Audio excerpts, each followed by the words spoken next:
You keep it quiet, we say it loud. The things you hide, we're calling out. Double lies and blurred lines, love that cuts, truth that bites. Sex, secrets, and a little sass. Nothing stays buried when you drop the mask. We're the Gen Sexers, no shame, no filter. Just the truth, but hotter. Hi, welcome to another episode of Sex, Secrets, and Sass. I'm Angie. And I'm Chrissy, and we are the Gen Sexers. Welcome, everyone. We have a new guest on our show today. We have Tiffany, who is a licensed marriage and family therapist living in California. She is a self-proclaimed degenerate Weirdo. and weirdo. So welcome, Tiffany. Thank you. I'm so happy to be here. This is like the privilege of my day. Oh, that's so sweet. I love how when you filled out the form to join our podcast, you said that you basically begged us to be on the show. From the moment I saw this podcast and I heard about it and saw it, I was like, I gotta be on this one. And I was telling you all, I have been on a lot of podcasts for business, but I've never been on one where I'm just talking about like my life. And so I'm a little nervous for the first time. I love it. But that just means that, I don't know, I think when we're nervous, that means it's going to be something good and we really care about it. So this is something that we all really care about as we talk about sex and women and secrets. All the sex we want and secrets. And so much of, I think, our sexual lives as women is secret. And that is not the case in other cultures, for sure, and other countries even. I think, God, the U.S. is so backward. So prudish. Prude. Oh, my gosh. So, Tiffany, when you decided, I want to get on this podcast with Chrissy and Angie, what is it that you were excited to talk about? I wanted to talk about non-monogamy. As a woman, I live in San Francisco, so I will say that, who I have 2 kids. I've been with my partner for 18 years now. Most of the time, it was a monogamous relationship. And I feel like I've always been, I would say, in my soul, non-monogamous, but I didn't know it was a thing. And so I feel like I've been like in the closet. I don't know if we can use that in that way, but in the closet, or like denying this part of myself. And now part of me is like, we need to be talking about this. We need to be talking about this. And I'm happy to be the one who's talking about it. Yeah. I love that. I love that. And so you say for most of those 18 years, it was a monogamous relationship. Yeah. At what point did it turn non-monogamous? Well, okay. Well, let me back up. You all like, Tiffany likes to talk. I'm gonna go like 3 months into our relationship with my partner. He said, "I'm only dating you." And I said, "Well, I can't say the same." And I actually was only dating him, but at that point, I think I was 28 and I'd been in multiple monogamous relationships. And I always felt so stifled and so trapped and like I was dying and like a part of myself was being killed because I had to conform to monogamy. And so I told him throughout our relationship, like, I don't want to be monogamous, or I want to be able to, like, the idea of I can only kiss you. You're the only person I can kiss for the rest of my entire life. Why am I still on this earth? Was my feeling. And yet I didn't know how to do it.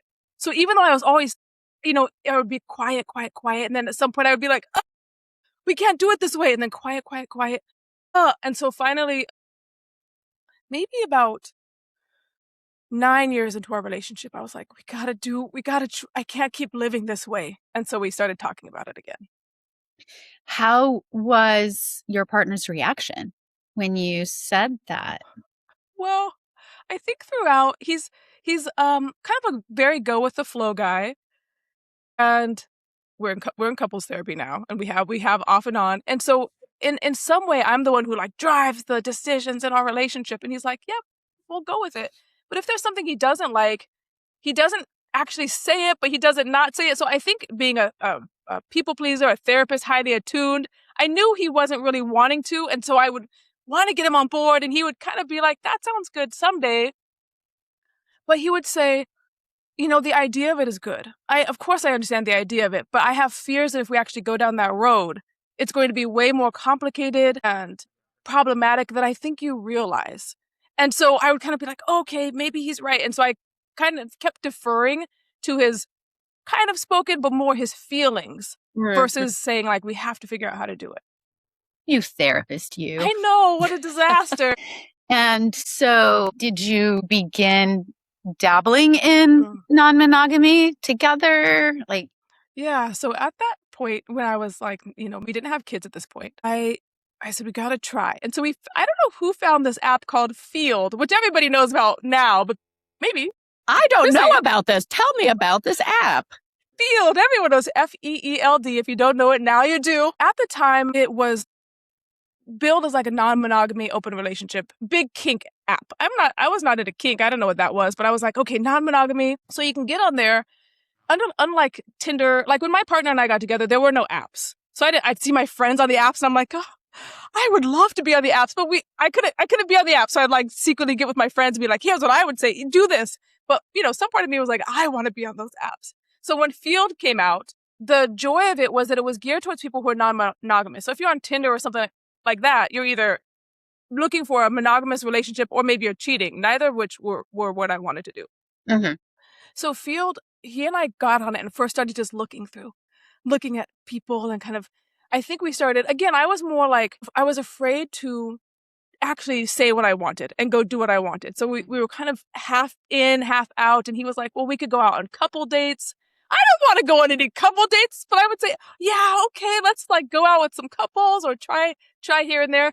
So it was all very tentative, exciting, like kind of exciting for the both of us. And it helped enliven a spark between us sexually. Like, this excitement with other people could kind of come back into our relationship. We never actually ended up, we went out with a couple. We tried some different things. I'm happy to talk about any of that. I went out with someone who was like 17 years younger than me or something at the time. I was like, yeah, girl. Like, what are we doing here? And kissed him. It was my first kiss in 10 years. And it was just like, first new kiss, because me and my partner kissed, but like, what? So it was really exciting. And a couple of things. One, I was listening to your episode, Angie. I came from a very conservative religious background. So I didn't date in junior high or high school. I didn't have my first kiss till I was like 22. So even at this point, I had not dated people. I only had sex with a few partners. I was still very adolescent in a lot of my relational ways of approaching people intimately. So in one way, it was like, I'm going out with a 21-year-old. And at the same time, I was probably like 12 in terms of how I knew how to relate sexually, very back in that way. So it was all tentative at that time. Oh my gosh, that reminds me when I was 30, I dated a boy that was 19 or 20 years old. It was just about sex. That's all it was. He didn't even speak English very well. He was Albanian. Gorgeous. Met him at a restaurant, and his name was Freddie. And to this day, I remember every time we were about to have sex, Freddie would say, Freddie's ready. Freddie's ready. At that time, I'm so cute. I also became obsessed, of course, with like age gap relationships at this time. Chrissy, when you were with Ready Freddie, were you ever like, what am I doing with a 20-year-old? Or I'm self-conscious. What was kind of your relationship to that age gap? I knew it wasn't a forever relationship, right? It was just about sex and kissing. Oh, he was such a great kisser. And feeling sexy, right? I was 30 and I had gained some weight. This was before I started dating my abusive ex. And just to be wanted and found attractive by this hot younger guy felt pretty damn good. Yeah. When I got divorced, I was 38, 39. And my little hottie was 24. Yeah, girl. I had so much fun. And it was only sex. And then I dated somebody for a good 4 years. And when we broke up, I asked him to go to coffee. And you know where we went? Angie, I don't know where you went. Can you elaborate, please? Well, we're sitting there having coffee. And I'm like, yeah, I broke up. Are you seeing anybody? He's like, no. We went back to his place. We only did that a couple of times. And then I was like, all right, I got my goodies out and done. But I mean, here I was, 44 years old, still going back to the to the young 20-something. Can we talk about this for a minute? Mm-hmm. Absolutely. Right. So my dad is actually 15 years younger than my mom, which when I was coming up, that was extremely rare. There are all the stories of 70-year-old men with 40-year-old women or 40-year-old men with 20, those tropes. But the idea of a woman being with a younger man, it's now starting to get cool. Now it's starting to shift. But there are so many stereotypes and the cougar and the stories. So I'm so curious about how you all think about women in their 40s. By the way, I'm now seeing someone who's 30, so 15 years younger than me, have been for some time. Hello. What is the design? What are the stereotypes, the shame, the excitement? What do you all think about with this age gap? I don't know, because I have a friend who's in her late 50s. She's almost 60, and she's been, I wanted to say, she's been fucking a guy who's in his 40s. Oof. And that is all it is, because she has fun with him, but would never have a long-term relationship with him because he just doesn't have some of the same, like, ambitious kind of values. But she's like, hey, you know what? I'm going to do it. But yet it's on the down low. Like, friends know, and my friends knew when I was doing it. But yeah, I don't know how it would have been if I had gone into, okay, we're going to have a relationship, and how I would have felt making it public. I'm even just feeling like I think I would have been embarrassed. I don't know that I could have done that. I think I would have been proud. Yeah. And flaunted my little boy toy on my arm. I would have a parade of younger men. I wouldn't just date one. Men our age and older are kind of losing it in that area. Like, I think kind of, I hate to say it, but what do you mean? They need the little blue pill, or everything has to be just so. It's like, going the younger route. It's just up and ready all the time. This conversation is taking a turn. Okay, so this is where secrets lie, right? We're talking, I am about to be 46. I have not dated, my partner's in his 50s, and I have been curious, like, what would it be like to go out with a man in his 60s or 70s? And part of why I think that is because I'm like, when I'm 60 or 70, I would love it if a 40-year-old man or 50-year-old man was still like, I'm going to date Tiffany. When I go to the JCC, our local gym, and there's all ages, from like teenagers to really, really old folks. And I always make a point to be checking out the old folks too, because I don't want to be part of this, and we're making older people invisible. So I am curious, like, I have fantasies of like a lover in his 60s or 70s. Maybe it's hard to get it up, get an erection, if we're going to be clear. But I'm like, what is he going to know that I don't know? What world is he going to bring me into? Mm-hmm. I'm good with that. So, like, Tom Selleck, if Tom Selleck wanted to get with me, I'd be all over that. With his mustache, he's still his mustache, and that's gone. You know what? Yeah, I'd take him. I had such a crush on him. Tom Selleck. Tom, if you're listening. Harrison. Tom, if you're listening. Harrison Ford. Sean Connery. Oh, gosh. Yes. So I can't think of his name. He's got a brother, too. They were both in Outsiders. He was on The West Wing. No. Oh, my gosh. I can't believe I can't remember his name. We have to put this in the show notes for sure. We'll put it in the show notes. But him, yes. There are a lot of hot older men. Yeah, I should take it back. It's not just... Why? Yeah, I guess. Yeah, but I would look at it differently to look at an older man. What do you mean? I think with an older man, I would look for, to be honest, someone like my husband. I mean, I am so attracted to my husband. He's smart. He's handsome. He's got the broad shoulders because he's been working out, and I see his bulging biceps, and he's funny, and that's what I would look for. And I shouldn't say that. Well, yeah, I'm going to. It's laudatory. So if he's great in bed. Always has been. We had sex on our second date. Oh man. Yeah. Is this your first husband or your second? This is my second marriage. Yeah. I'm just older now. I know what I want, and yeah, I'm going to go for it. And if I don't, like, I kissed everybody on my first date when I was divorced. So smart. I kissed every single one of them because if they were, and there was one that I was like, I don't like the way you kiss. And he did not get a second date because if you are not a good kisser, I don't want I think that's a deal breaker.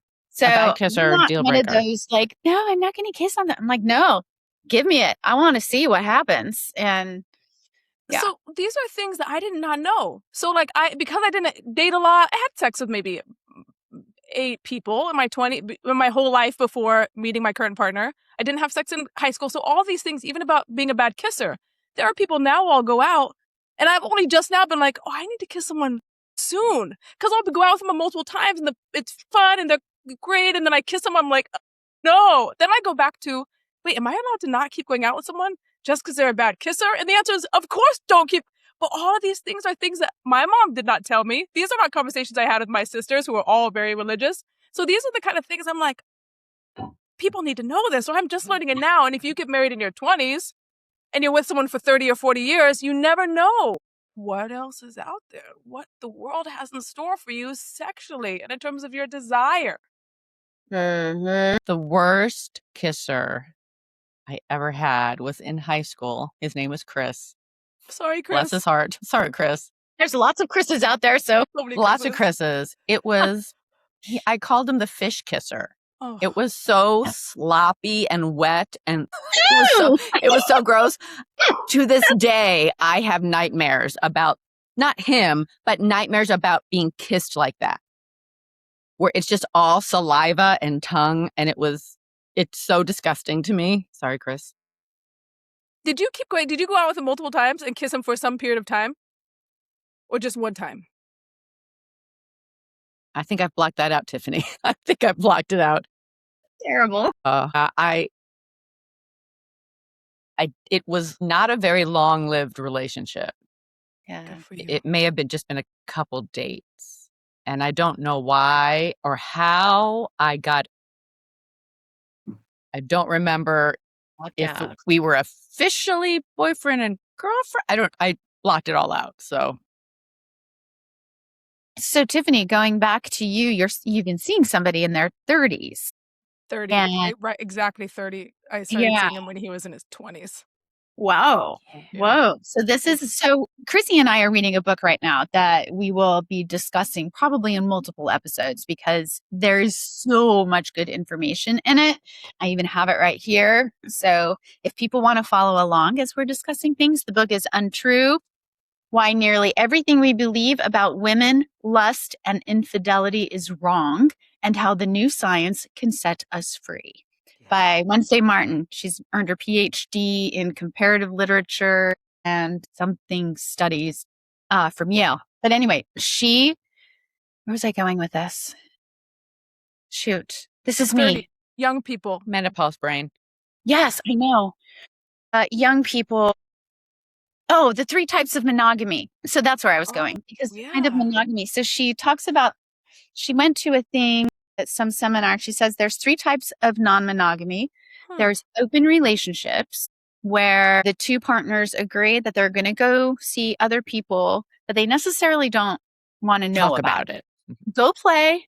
I just don't want to know about it. And then there's, that would be a really hard one for me to be. I don't think I could do that. Then there are swingers where both are committed to seeing other people either individually or together. And it's full consent.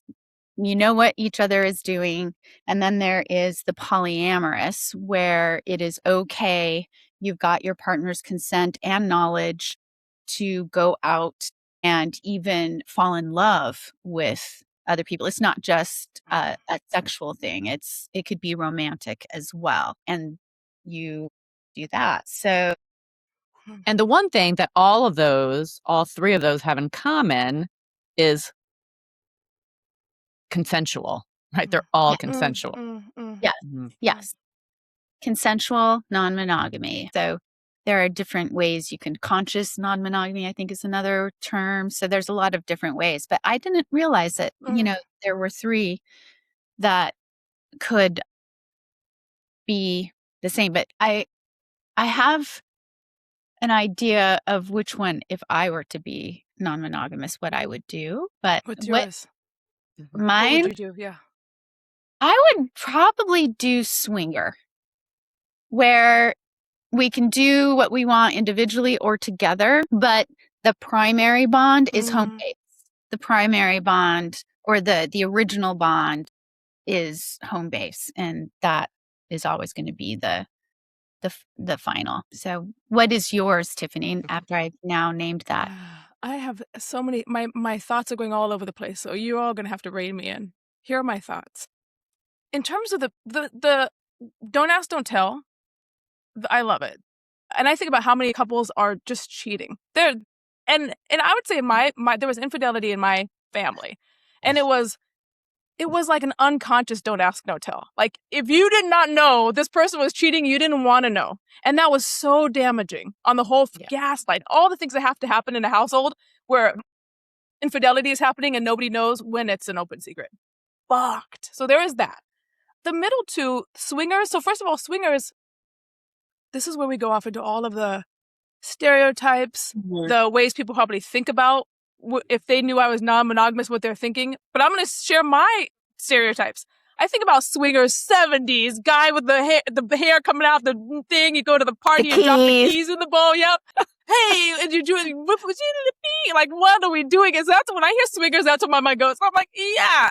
But also when I hear about polyamory and people are going to come at me, I'm sorry. Someone might even say I'm polyamorous. I don't know. But I think about like people with purple hair, 17 cats.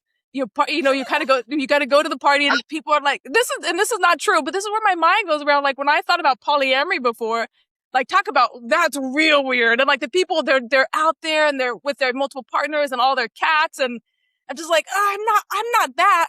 So one of the things I would say when I started on this journey, or like, I'm like, I got to do it, is when I looked out and saw what non-monogamy was, none of it was what I was. I don't want boxes. I don't want, like if you're polyamorous, it's like you got your first, your primary, your secondary. And by the way, I have friends who were polyamorous and some of them were that and some of them were not that. But when I saw them, I'm like, that's not me. So it was also really, you all know this about me because you've known me for some time, but I'm like, I can't fit into these boxes. And so I think for a long time, I didn't know how to, for many of us, when we can't find the box we're in, we just don't go. And for me, I'm like, I'm just got to do what I'm going to do. There's no boxes. There's no rules. So this makes me think about the second one, swingers. Yeah.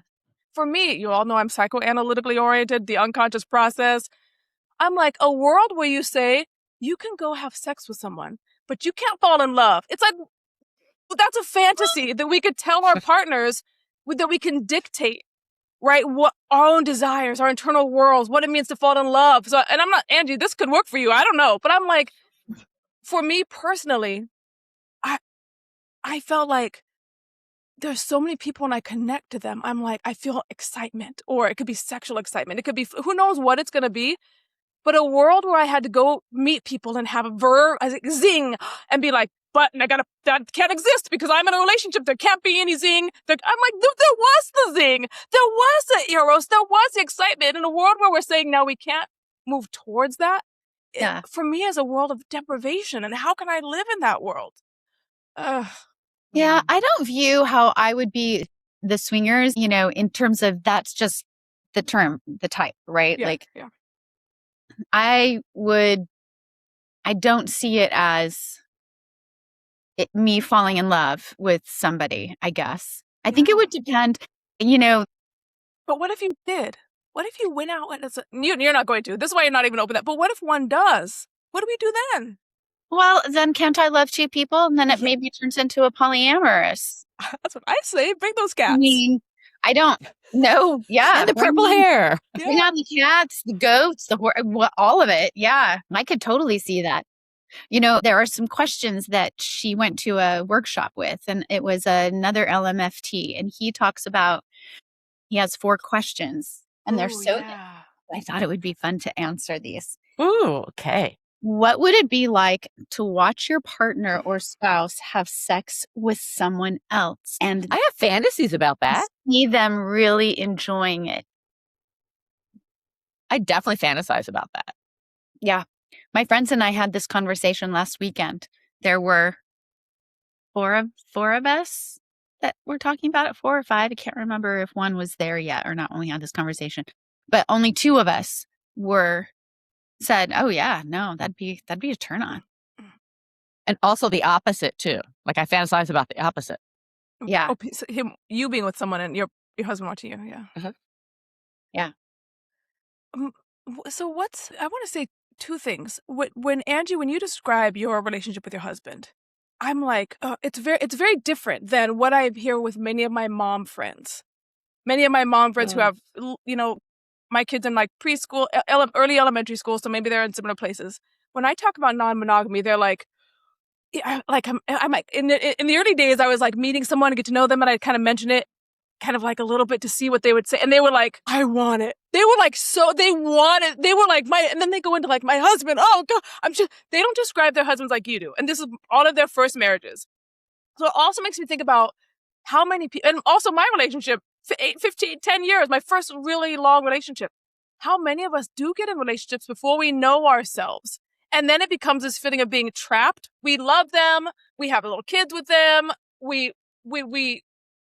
But there's not what's happening with you, Angie, when you talk about your husband. So I also think, coming back to this question about watching your husband fuck any of us, I think for me and my partner now have gotten into a place, and I said to Chrissy and Angie, let's not talk about my partner, but I think it's important for the sake of this conversation. Being together that long, having 2 little kids and going through all of that, the spark was gone. And also, I would say that before I really got into a really good psychoanalyst, I was so dissociated. So I didn't know how to have sex anyway. So we would have sex. I'd have an orgasm 100% of the time with penetrative sex. It was phenomenal. And Tiffany was like, 60% of Tiffany was not in that.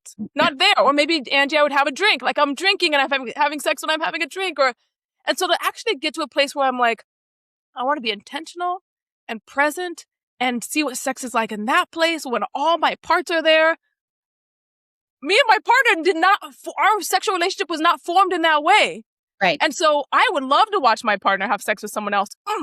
So exciting. But that's also because it's not like, and I still am working on what does this even look like? Intimate, vulnerable, everybody's present and we're in love and all my parts and the shame and all of it's coming forward. Like the full human in a sexual relationship is a different thing, I think, than fucking. I think so too. And I think attachment, how securely attached you are to someone also makes a difference, because if I'm securely attached, and I'm very securely attached to my current husband, it's easier to tolerate them with someone else and to think about doing the same because I'm securely attached. I think I would still get jealous because I'd be like, that's really turning me on, but I'd probably just join in and be like, all right, you guys are having too much fun. I'm getting in. I'm coming up. But I just think that makes a difference. And you're so right. My husband is the first man I've ever been with that I have been totally present and in and thoroughly enjoying, which is probably why I think he's so great in bed, because I'm there in the moments. I also wonder, because Angie, you and I got married a second time later in life, right? And did not have children with our second husband. I don't have children, period. But, my husband and I got married when I was 40, right? 40. Wait, how old am I? In my 40s. And so I think that is different, right? And like you, Angie, I am incredibly attracted to my husband. To me, he is the most handsome man on the planet. And I've never been that into anybody in my entire life. Right. And I wonder how much of that is because I knew myself when we met, right? Yeah. And we didn't have the stress of having children together and raising children, right? He raised his children on his own. Raised his, I raised mine. So let me ask you both this. I love what you're bringing up. Angie, when you talk about the secure attachment, I have kind of adopted a stance that there are some people who are just monogamous. Like that is, they want their one partner. They would never imagine having sex with anyone else. That's all they want. And then there are people who are non-monogamous or some kind of version of this. However, what I hear you saying is that non-monogamy is actually the what's the word? The most progressive, the enlightened one. I'm saying that kind of jokingly, but what I hear you saying is if you are with a partner and you're securely attached and you are so into them and you trust them fully, you would there's a part of you that would be like excited or like, I could bring a third in and we could be with that person and I feel safe and excited and sexual versus you can't do that, husband, or we can't do that because that's outside the bounds of what's the rules we have. Mm-hmm. Yeah. Yeah. I've never thought about it that way, but yeah, I think that that's true. I haven't broached the subject in a really long time, so I have no idea what my husband would say, but in the past he's like, oh, hell no. Just when I've said, would you ever be interested? Especially since I came out, he's the one who said, I think you're bisexual. And wait a minute, news to me, Angie. What? Oh, yeah. Oh, yeah. Yeah. He told me probably 4 years ago. We've been together 11 years now, married for 4. Well, I should know that. 5. And he's the one who said, I think you're bisexual. I was like, what? I don't. And the more I thought about it, the more I was like, oh, I am. Because I fantasize, about women. And I'm like, but he's also said, I don't want you to explore because that to me would be cheating. Oh, man. And so, see, I fantasize about women and I don't identify as bisexual. Yeah. Huh. So like I have a lesbian friend and I told her, I was like, I'm attracted to you. She's like, thanks. Have you either of you ever made out with a lady? Yes. Yeah. Wait, who said that? Angie?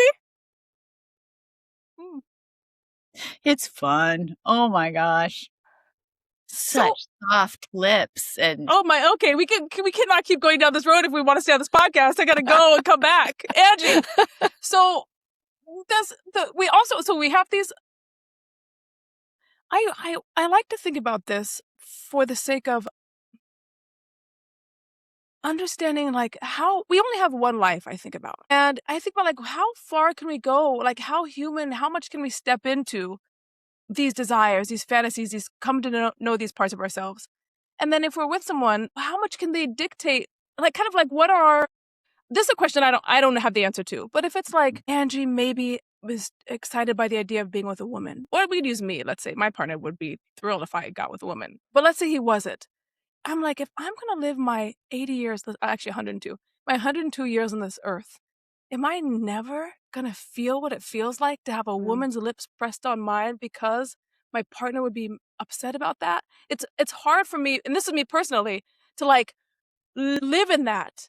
However, I have friends or people I know who are like, yeah, to protect their feelings and to have this work, I'm totally okay with these bounds, and I don't ever need to come to know those parts of myself. How do we think about this? Yeah. I mean, I'm okay. I'm still curious. Like, I don't know. And maybe I'll broach the subject again sometime. But right now, I care too much about him. Yeah. He also doesn't like tattoos. And I said, screw that. I'm getting them. Like, you can't tell me what I can do with my body. But that would involve, I think, me doing something that he would consider. It's just different. Like, he would be hurt. He's not hurt that I get tattoos. He's just like, I really don't like him, but he would be hurt. It's kind of like my husband with bang. My husband is not a big bang person, but I love bang, so I get bangs. Yeah. Like, so I don't know. It's interesting. Yeah, it's interesting to explore, and I think one of the things with non-monogamy is it allows one to explore and like how far. And I'm sure there are places where one's partner might be like, I actually can't stay in this relationship if you're choosing to do that. And we didn't even talk about safe sex. Like and again, this is not really me, but let's pretend like I want to go have sex with Hans, who I met at the bar right now.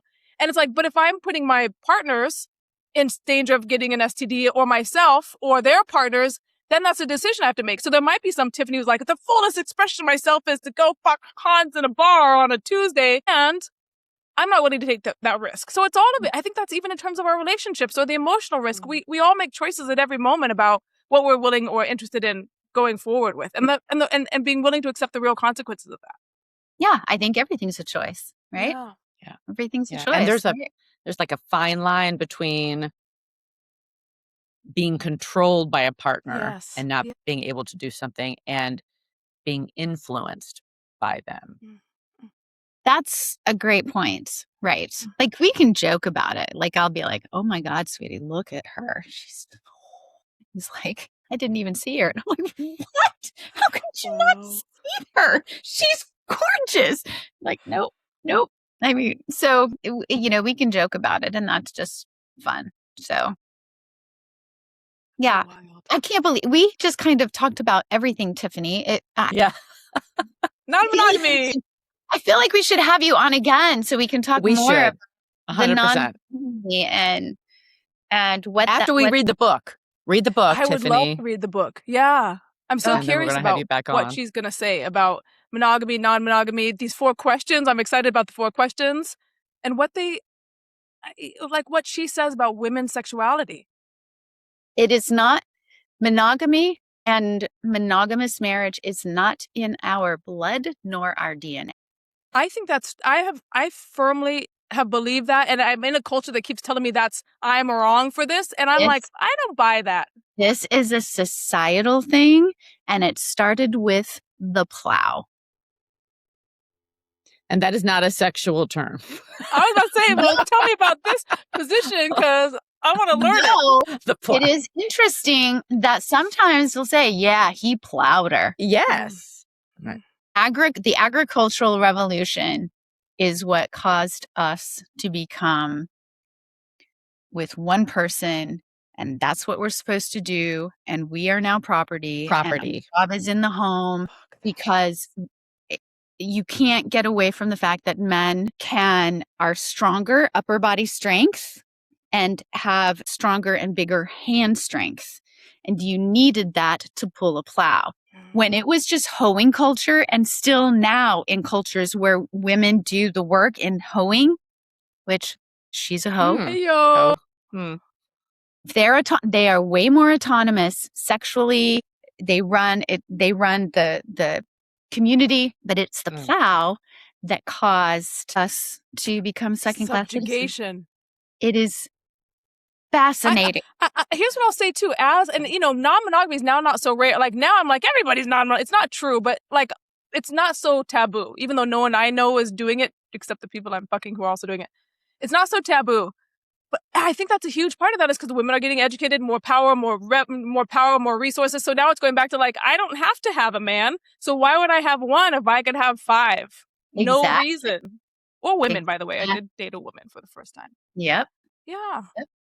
I have to share something. After you said hoe, this funny story came to mind. So you both know that I was in the sensual massage business for many years, right? So this was, I don't know, a couple months ago. My husband was joking about something in the kitchen, and he said, "Stop being such a hoe." I said, "Hey, I'm not a hoe. My hand was a hoe." And now that's this inside joke we have. Nope, my hand's a hoe. But now I'm actually, if someone wants to call me a hoe, that's good, because that means I'm autonomous and I can do what I want. 100%. But look how we've turned that into a bad thing, just like we've turned spinster into a bad thing, when actually spinsters were the ones who had their own financial independence because they went and did their own thing. They didn't need a man. But those kind of words are turned into negatives by the system, because it's scary. If women are independent and go out and hoe and be spinsters and get our own money, then who are the men going to control? Then what's going to happen? Exactly, because we can live without them. They can't live without.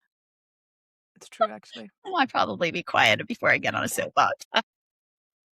Well, now I want to know what the other 3 questions are, Angie. Me too. We only talked about one question. Read us the other 3 questions. I haven't gotten to that part in the book yet. Well, the 3 others were, what feelings would come up? What meanings would you make from their enjoying sex? And what if they fell in love? You know what's lovely, I'll say, and I know we got to wrap up in a moment, but I'll say, in my mind, the fullest expression of love, I'm just talking out of my ass, I'm like, is this true? But I think about this with one of my partners who I am like in love with, actually. And like, and the jealousy comes and all the things that are not present with my partner who I'm very secure with, and we raise kids together. But this other partner, I'm like, for those of you who have no idea what I'm talking about, I talk about my different Tiffany's, my internal committee members. So different parts of myself who have different things to say about a situation. And my highest and most conscious Tiffany wants this partner to fall in love and have all the joy and have all the sex and have all the experiences, just like I want it for myself. And so it's a real exercise to say, like, even when my jealousy comes up, or my little Tiffany's or my insecure Tiffany's, to ground myself in, I want this for me and my daughter and my son. Why wouldn't I want this for my partner? So who and how do I have to be in the world such that it can be true, that this partner can have the fullest expression of love and desire and sexuality, and I delight in it? I'm not there yet, but that's what I want, and that's what I'm striving for, and that's how I know when I'm going towards growth, I know what it looks like. And so I'm continuing to push towards growth. That's beautiful. Yep. I love that. What a beautiful way to wrap up this episode. Thank you so much, Tiffany, for wanting to come onto our little show. Your little, no, this show is That's huge. Gonna get bigger I told and bigger. all my friends, bigger and bigger and bigger. It's so good. We're going places, Tiffany. We're You going are. places. I know you are. Yeah. All right. We will definitely have you back. Really, yeah, we have to. There's so much we can talk about. So much. So, and folks wonderful. listening, be sure to like, subscribe, comment, rate, review, all the things. And happy orgasming. Happy orgasming. Bye, everyone. Bye.